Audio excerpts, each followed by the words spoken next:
Hi guys! So for today's video guys, actually this is only a short video.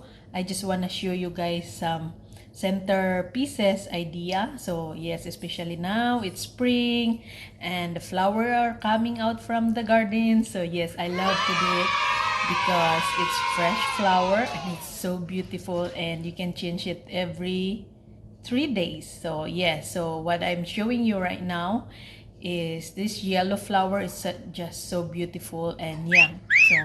So it lasts for 3 days, and then after 3 days I change another different color of flower. So it's perfect guys. If you have a flower garden, this is the best. So enjoy watching and I hope you like it, and please don't forget to give me like, share and subscribe. Thank you so much.